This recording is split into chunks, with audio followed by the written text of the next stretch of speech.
Welcome to Founders Unplugged, hosted by Greg McCallum. Long-form, honest conversations with founders and entrepreneurs from around the world. This is part 2 of this episode. Be sure to check out part 1 if you haven't already. Link in the description. There we go, and we're back for part 2. So yeah. I mean, I don't know. I have a very strong opinion. I think it's because I come from a working class background, right? So that's why it's very rooted in me. And then growing up in Oxford, there was a lot of that imposter syndrome from my mother and father, who both come from working class backgrounds, then growing up and trying to raise children in this very upper class sort of environment. And, and so they were trying to teach me, don't forget your roots, I think, in some way. I don't know, but you came from quite a small village, like you mentioned. So does that kind of come familiar to you? Yeah, I think that's beautiful, actually, because I think it makes you humble in a way that, like, for me, yeah, I know also like how, like, I didn't grow up in being rich or anything like that. Absolutely, very far from that, very far from that. And I think, like, in fact, actually, something that my parents always told me and my sister was, as women especially, was, oh, never rely on a man's money.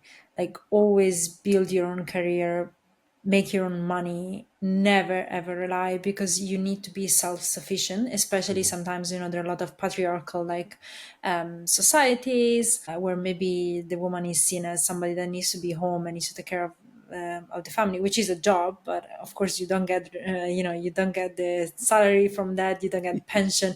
And what if something happens and you split from your husband and you just literally find yourself on the street? Because what can you do in that case? So, like, they always told us that just make your own money, get your own career. And I think that personally what drove me, also because of course, like, I had my parents are my dad had his own business.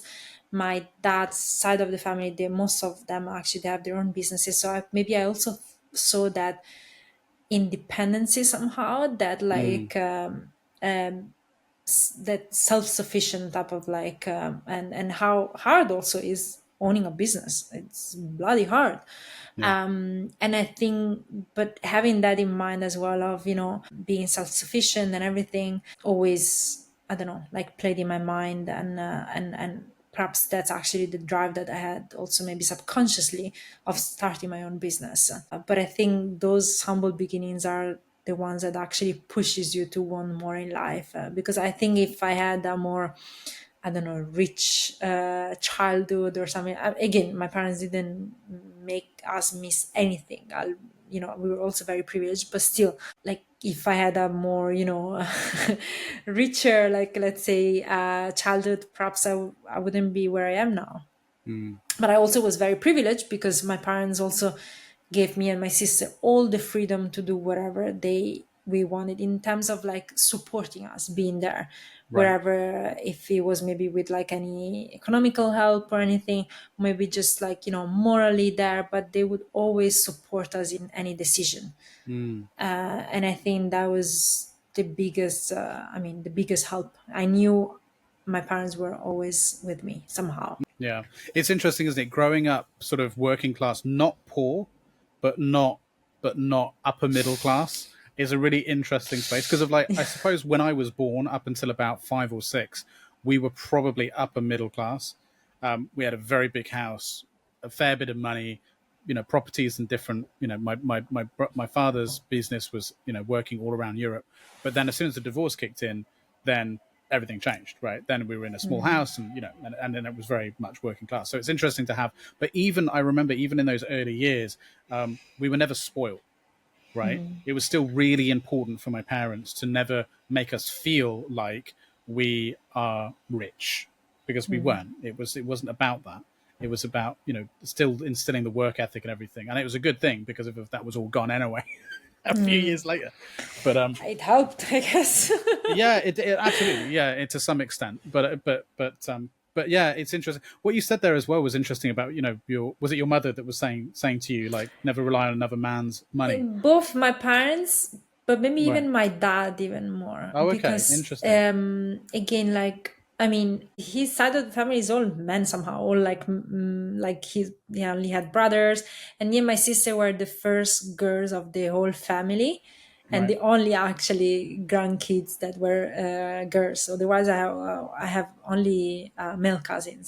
So I think for him, coming from that very man-dominated side, which is not that, like super patriarchal or anything, but still like it was very male-dominated. So then he wanted maybe to give us a bit of a male perspective and Mm. how to have also that something at that time was seen more as a male man drive rather than a woman's drive. And I think, yeah, he did it to kind of protect us, I Right. feel, which I'm extremely grateful for, because I still remember those words. I still and I think it really helped us. My sister also, she's super successful and everything, and she always had that drive as well. She's hungry. She's in a very different, situation in terms of life and everything, country and everything, but she's so hungry. And I think we both are very similar on that side. We're very different, but very similar on that side, because again, it's our upbringing. It's interesting as well, just because when we think about sort of almost biologically how men and women have been hardwired, since the beginning. Obviously our environment has changed massively, but I'm just thinking back to kind of, you see, unfortunately, a fair amount of men and women who don't take that approach. Let's just say, and do the opposite, and do rely on the other's money. But like, in this day and age, that's not an appealing thing to have in a mate, a prospective mate, right? I mean, especially given that like both of you these days in a relationship need to earn money in order to survive. It's not really as possible as it was, say, 50, 100 years ago to rely on one income as it is now. But it's also, I think it just speaks to that person's personality, right? I can't imagine, at least now, being with someone that doesn't have some sort of drive from a career perspective. I don't think I've ever been attracted to that as a man in a woman, from a woman's perspective. But because of it just tells me a lot about them and how they handle situations and life and problems and you know what I mean. And there's a sort of mutual respect for one another that I know that's going to come about that, and support. Right, so I can talk to my wife about what I do, and she's going to understand it, and she's going to care, and so on, as opposed to just, well, how much money is it going to put in my bank account? Right? Yeah. I could never have a trophy girlfriend or wife. Like, that sounds awful. Like, That's an interesting concept. yeah, but I also know that I know some men that do just want to have, a more traditional, quote unquote traditional, relationship, where they want a woman to take care of their home and their children. And look, everyone wants different things, but I just find it very interesting that in this day and age, that's still considered a viable option, considering how fucking expensive it is That's to what have I a life. wonder. Like, how can you stay home? Like, Yeah. I mean, at the end of the day, everyone does whatever they want. And I think, so whatever work for people, work for them. So I don't want to, judge or anything. But I think, yeah, first of all, I don't think is a doable thing, because It's again, harder, everything yeah. is so expensive in life. So how can you rely on one person's salary? Also, if that person's salary suddenly stops, what do you do when you had only one income? So you don't have a backup plan, and it's hard then to go back to the working life after so many years, maybe. So like, honestly, yeah, you can jeopardize your family's life or something, especially if you have kids and everything, and if you have a mortgage or rent, anything. I mean, we all have those, like, monthly bills and everything coming on. But I don't know, like, I have a lot of different opinion on that side. And I think we all have to have a mission in life and a vision. And I think our mission and vision goes beyond what society tells you that you're supposed to do. I think that's part of life, and that's absolutely beautiful, and that should absolutely be there for whoever who wants it, and it will be part of my life as well. But I think I also want to have a bigger vision and a bigger purpose in life, and that's what I've been put in this world to really thrive and to really do something more, that what I feel for me is just something that, I don't know, doesn't give me so much purpose, basically. Especially for women, I think there's been a lot done in terms of emancipation, and sometimes I feel maybe we are taking some steps back. which again is also personal choice. So I've absolutely, I also don't want to judge how other people are No, thinking or but you're right, behaving. because I think I know what you're alluding to, and I'm maybe more comfortable saying it than you are. But I agree with you that, and I have these conversations with my wife and my mother a lot. That I think that there's a mixed message that's been sent out to women, especially over the years, when it comes to the choice between career or family, which is it's one or the other. And I think that's fucking crazy. It's like you can absolutely take pride in being a great wife in the same way that I can take pride in being a great husband and father, a great wife, a mother, and also have a career or a business or whatever. Like, it doesn't have to be one or the other. And I think that's been Yes. misinterpreted by a lot of people. Yes. Of like, if Yeah. I'm going to do this one, I shouldn't be a mother, or I wouldn't be a good mother because my character traits and personality traits I need to do to succeed in business are not Yeah. compatible with being a loving, caring. But it's like, no, that's absolutely terribly wrong. Like, they're absolutely compatible. Compassion and empathy and all of that have place Makes in you a better both. leader. It does, absolutely. and you absolutely will find a way to do both. Yeah. There's no doubt about it. And and so if that's what you want to do it. And I just don't get why those things are considered to be opposed by so many people, especially women, thinking that it's a negative thing to want to be a mother. It's the most noble thing that there is to do, in my opinion. It doesn't make you less of a woman. It makes you a fantastic woman. Like, I have a mother. You have a mother. Everyone has a mother. Like, you know what I mean? So like, I agree with you. I have a lot of opinions on that too. I think it's kind of crazy. It's crazy also because I've started understanding that the more I work with international talents, the more, of course, you understand what is the local law in terms of, for example, maternity policy and everything. Some countries still don't have any maternity policy. So, okay, we also want women to do both, but also we should be supporting women on that side. Because if you have no maternity policy, how can then you really have to rely on somebody else's money for whatever reason, or your savings for I don't know how many months. Or some people, I mean, I know a lot of places, for example, where your nursery costs more than actually your job.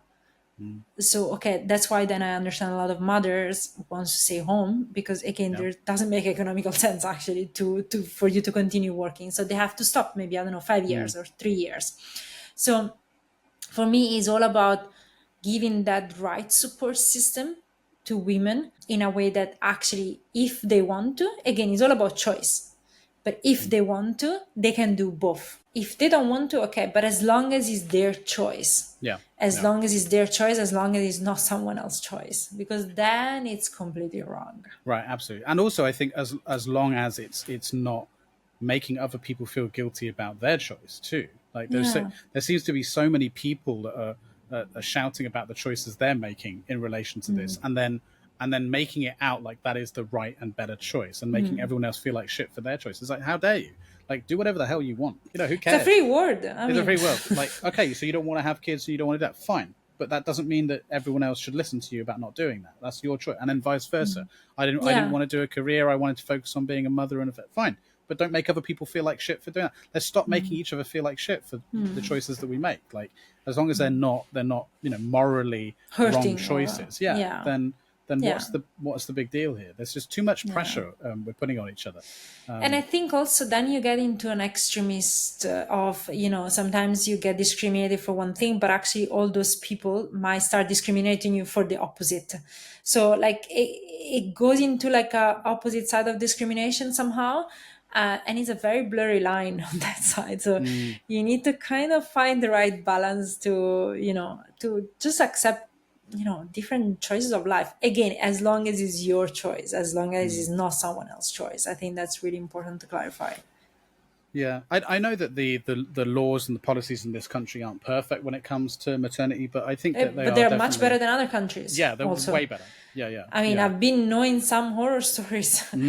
Yeah. It's, again, some countries don't have any maternity policy at all. Who is it I spoke to? I spoke to someone recently, or maybe last season on this show.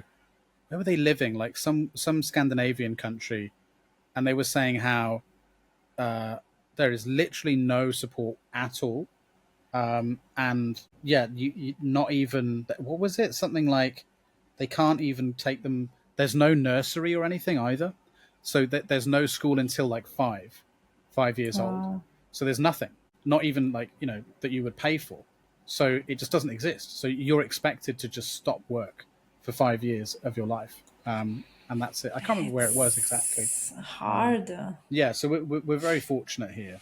You know, I like we think, said, the grass isn't always greener. You know, there's always, you have some countries, honestly, that they offer so much, but again, some other countries offer zero. So yeah, I think we have a good balance in this Yes. country for now. There's improvements, but a pretty good balance. I mean, I'm especially the fan now that we've got 1.5-year-old at nursery, and I'm especially a fan of the funding, the support that you get for like nurseries, especially early on. You know, in first person. Oh yeah. And you know, my wife worked in nurseries for many years, so she knows it firsthand from that way too. It's yeah, it's difficult. It's really difficult, and she's someone who's very career driven. You know, but also when you become a mother, you know, you don't want to work as much. Like, you know, not all, some women do. I know some women who wanted to go straight back into it, but also you've had that experience. It's quite a traumatic experience. At least it was for us, because we had complications and stuff too. And then you've got this beautiful baby and you want to spend as much time with that baby as possible, you know, and that's a really important relationship between a mother and a child. So, you know, she loves her job, but she was like, no, fuck this. I want to spend as much time with her as possible. And now I walked past her on her way to this recording, and she sat at her desk trying to get some work done. And she's just got this toddler crawling all up her. And I'm like, you're okay? And she's like, no. Get this podcast done and then come back to help me. Look, being a parent is a love-hate relationship, right? It's difficult. I mean, kudos to you guys. I mean, for having a double job, basically. Like, it's tough. It's a tough job. I mean, I worked in nurseries and with kids for 8 summers of my life. So oh really? Okay. Yeah. That was my first job as a teenager. Yeah. Right. And it's perhaps one of the hardest job I ever done, because it's tough. It's physical as well, you know, picking up kids and everything. So it's physically as well tiring. And of course you need to have 100 eyes always everywhere. But also, I mean, they give you the most unconditional love that you can get. Like, how beautiful is that? So it's at the same time, it's always so very, very rewarding, very rewarding. Everything is about, you know, compromise. It's never straightforward, is it? Yeah. So tell me then, what's next for you? Where are things going? You're 6 months into the journey for the company and the business. Things have gone well so far, to say the least. So what's going on? What's on the horizon? Can you tell me about some things that you've got planned? I think, I mean, there's a lot of projects in the pipeline.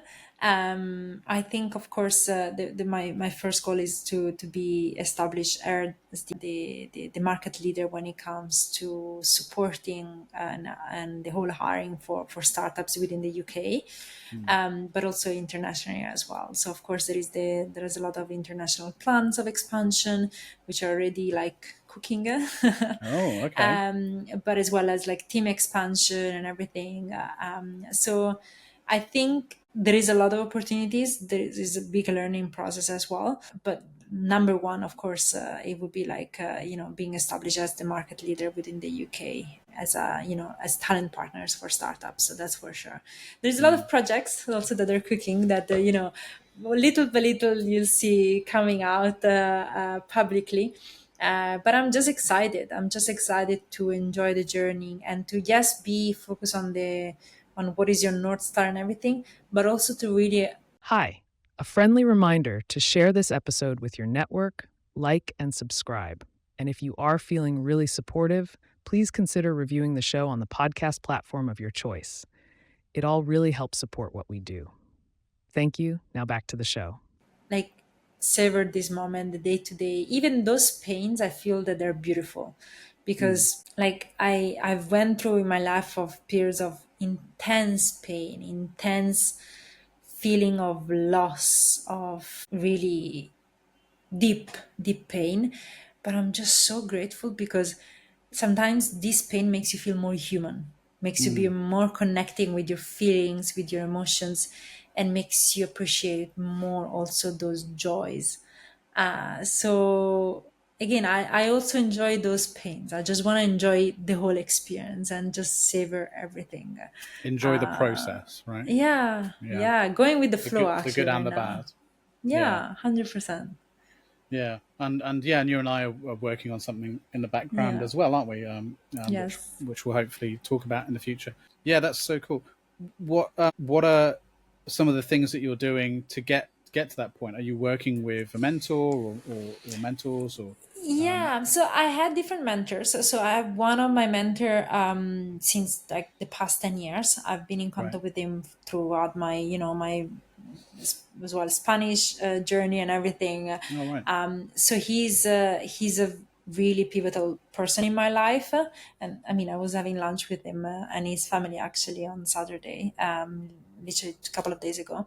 But I do have different mentors in terms of also my previous CEO, and I try to surround myself with people from different backgrounds to be more connected with other founders, because sometimes it can be again like a very lonely world. So to kind of start creating my own community somehow, because I can get very much isolated, and I think maybe it might be the same for you. Sometimes you're just All so of much us. into your day to day that you just don't see outside what's happening. But if I get invited for that founders dinner or that thing, I always try to say yes, yes, yes, let's go for it, because otherwise you just get it too much into your world, and that's not healthy. That's not healthy for yourself, but also for your business, because you also need to have a different perspective on how other business operates, and learn from them, and as well them to learn from you of things that maybe you can master more than other people, and that's fine. Like it's a bit of a give and take, and I like that. And of course, if I can support them beyond the whole business and everything,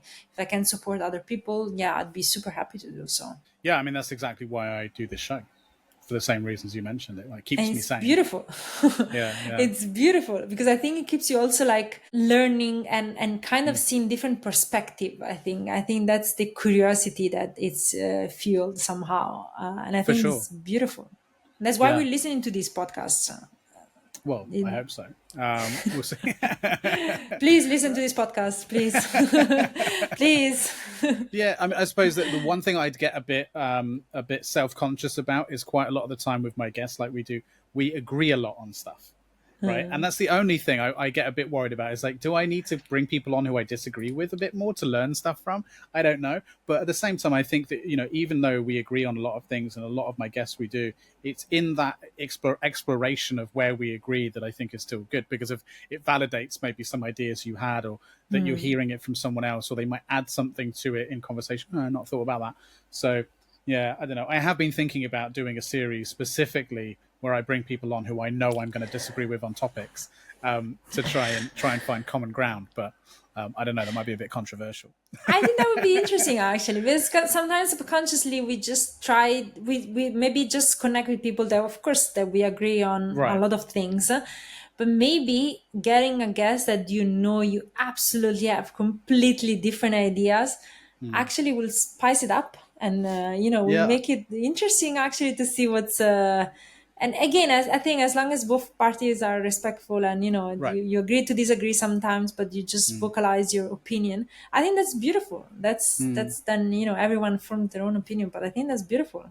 Yeah, I've been thinking about it, and I was, and for me, the premise would be the goal is to try and find common ground on it, not Yeah, just yeah, to argue for the sake of arguing, but yeah, with an actual ambition at the end of the conversation yeah, to find where we do agree on, and very clearly where we don't, and say, yeah, okay, we don't agree on those things, but actually we actually agree on a lot more than we realized. Maybe do yeah, that.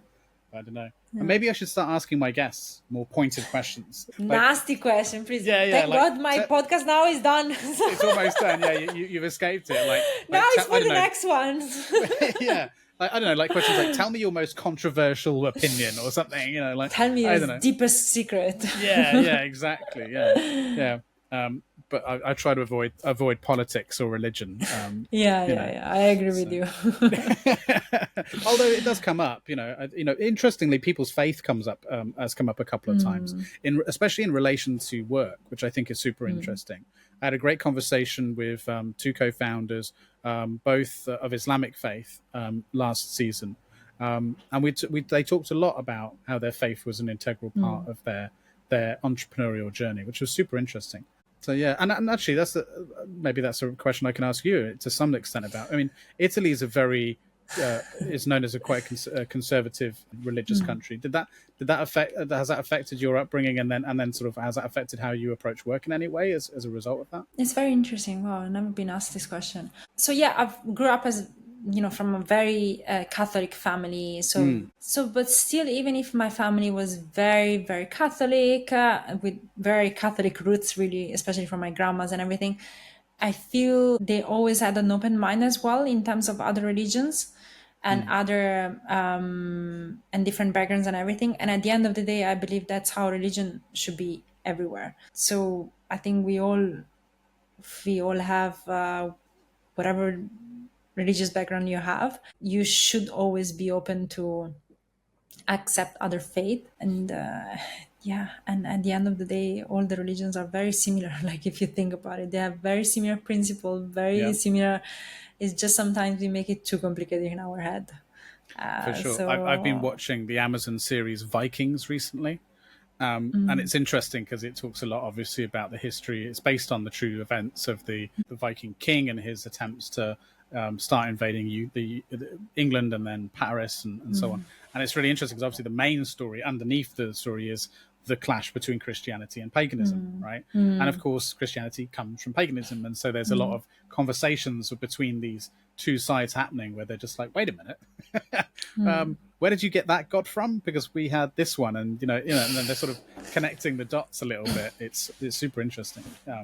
Like we said, we all come from that one place in Africa. So at one point, we all had the same God too. Right? I think it really helped me for me to believe that there is something. I think there is something greater, and having that faith, I think it always helps. For other people, might look different, that faith. Again, for other people, but I think we all believe in something somehow, whatever is something or whatever is not something. So being very rooted in that belief, I think it does help proceeding in life and living your journey, whatever religion, I think. And again, we have people that are extreme in any religion.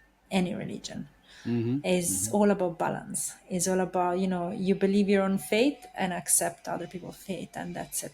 Just, again, we're all the same people. Like, I don't understand why so many people are so rooted in that you're different because you're from a different religion. It's just... Yeah, there's a lot of areas in which it feels like we're going backwards in some ways. Especially lately, it's very unfortunate. But I think also there are so many better people out there. So also we need to understand that sometimes these people are also a minority, and there's so many other better people out there. That's a really good point. I think that it's easy to think that the world is full of crazy extremist people and views, but actually you're right, they're just a very loud minority.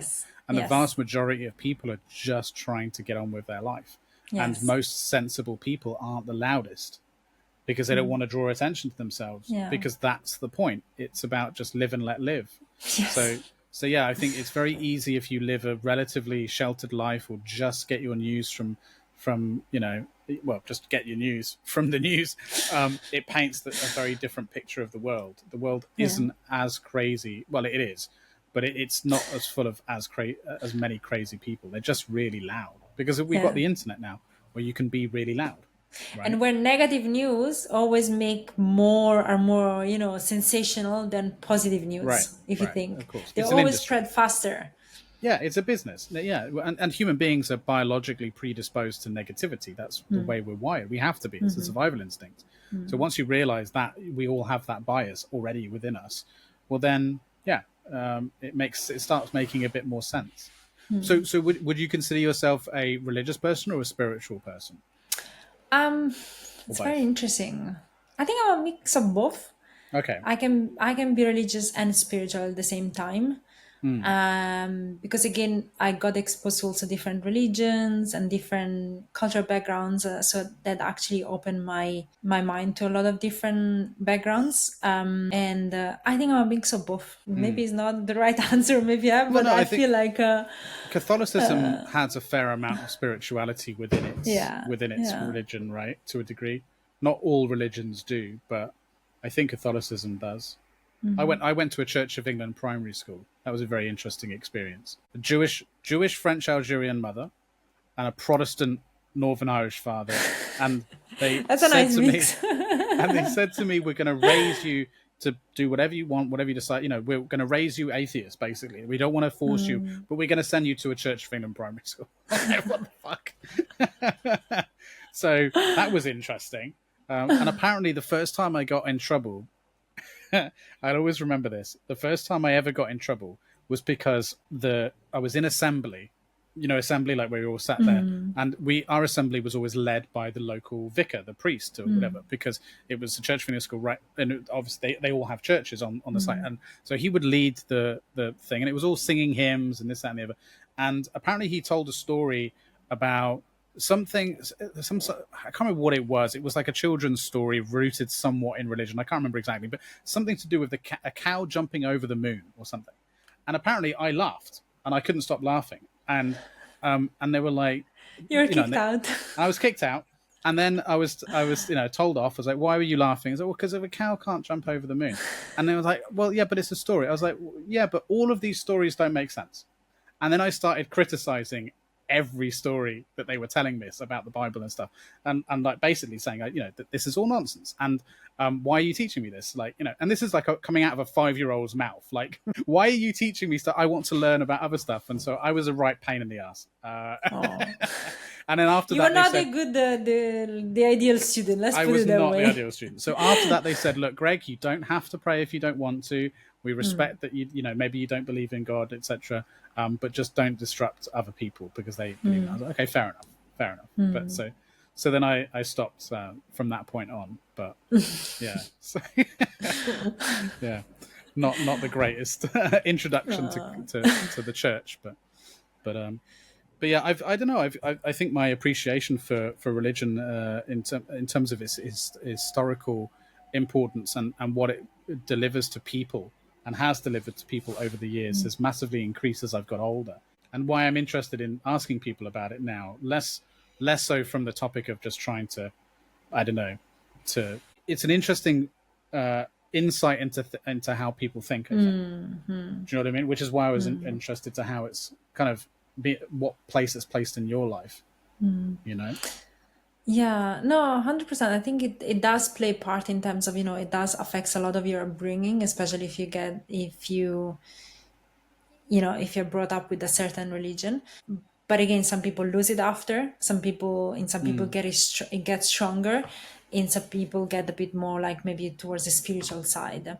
For me, again, like I've just, it was very rooted again in my childhood, but I just trying to take the best out of my religion and the best out of the spirituality, and just being open to other religions, and not just me being from other religions, but like just again understanding at the end of the day there's so many similarities, and sometimes we think we're different, but it's all in our mind. So I think that shift actually it really helped me, that maybe just broadening my horizon on that side. And I think that was really, really beautiful as well to see. So there's something about the sort of the morality within religions, especially like Catholicism, which I've always found very interesting too, because some of the lessons, in fact, most of the lessons being taught in scripture and prayer and stuff are incredibly important and rooted in some really strong principles. And so I find that to be incredibly interesting, which is why I think it's, if we were to sit down and actually analyze that ourselves, like why is it I approach the situations the way I do, and why is it I think the way I do or treat people the way I do? It's super interesting when I speak with people with religious, backgrounds of some kind, especially an upbringing, to explore that, because then you start realizing a lot of it is actually tied to that. It's rooted on something deeper. Yeah. Right. Yeah. Do you often very think, interesting? Yeah, it is, and that's why I have such a huge amount of respect for it, despite maybe not believing in it. I still respect it and respect people that engage with it. Do you think much about legacy? I think yes, and I think maybe that's also why I started my own business somehow. That's why I was asking. Yeah, I think about it a lot. I think it's very weird to say, but yes, I want to be remembered for trying to help some other people somehow. And I think for me, the reason why I started the business is at the end of the day, you create livelihoods. You're enabling that relationship between employer and employee. And I think creating livelihoods, again, it's livelihoods. It's the most important thing, perhaps, the way you can help people. And I think that's why I maybe got into this type of job and this type of industry. I absolutely think about legacy. I want to be like, I want to give something. I want to to this go this to go beyond me. I don't know what exactly. Still, again, I think you never have it figured out. It's a bit of a difficult thing. But absolutely, again, I think we're here to thrive and to help others. What can you do again for others that goes beyond you? Which is something, again, I don't have it still figured out, but I'm trying. Oops, I don't see you anymore, Greg. I I don't know lost what you. happened. It just crashed randomly for no reason. It's okay, don't worry. But yeah, I must have upset God with some of the stuff I said and decided to smite this podcast. But sorry, you were saying, so yeah, I mean, that's super. Where do you think that comes from? That desire to want to achieve those things, especially around sort of wanting to help facilitate people's careers in that way and their livelihoods. Where do you think that comes from? Is it because maybe you didn't have that, or someone did that for you? Absolutely, I didn't have that. I didn't have that one. And yes, I had people that did that for me. But also because again, I've always been in this startup environment, and like, I don't know, I felt I was always surrounded by this bigger purpose, and that by this leaving something behind you that is bigger and greater than you. So I feel also really like, I mean, now it's 7 years I've been working for startup and scale ups.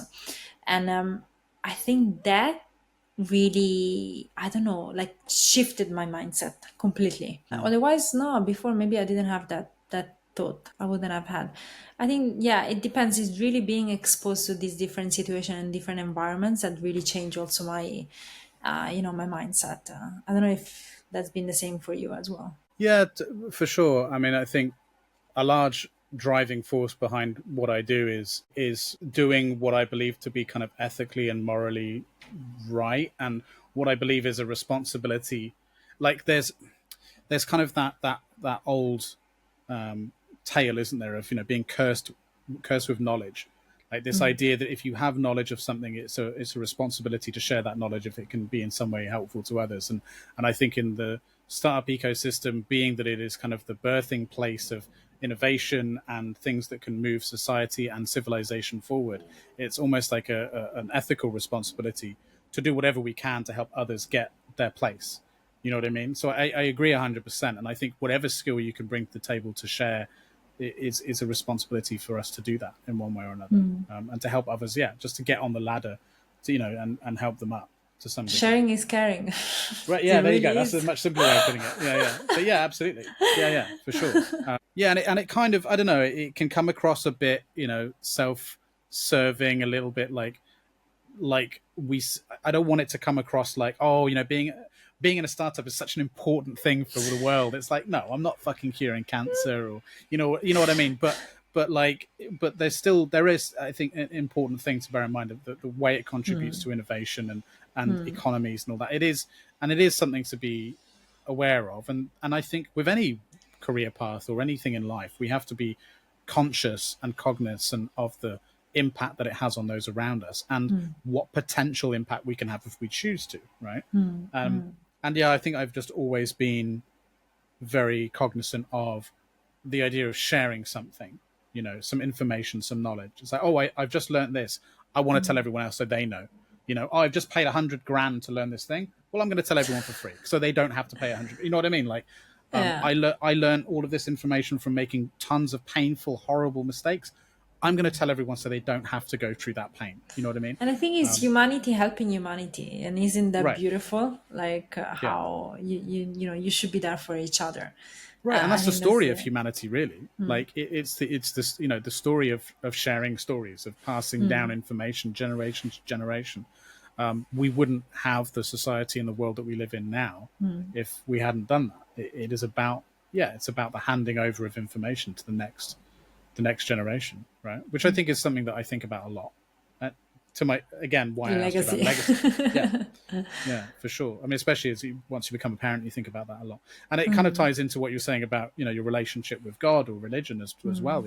I think that dynamic changes a lot with, your relationship with spirituality or the universe or God or whatever you want to say. That changes up and down all over the place based on where you are in your life, and for sure, the older I get, at least, my relationship with that has got more and more complex, in some ways.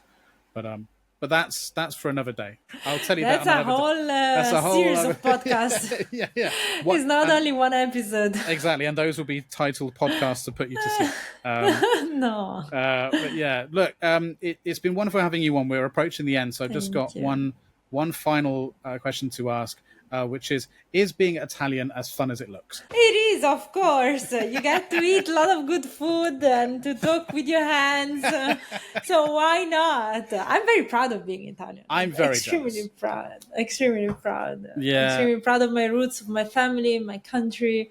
Of course, I'm super grateful to be here and everything. But of course, I'm very proud of my roots. Like, it's been very lucky. I mean, very lucky, very lucky. And yes, I love being Italian, and I love my Italianicity. I don't know if that's the right word. Your Italianisms. Yes, that's a better word.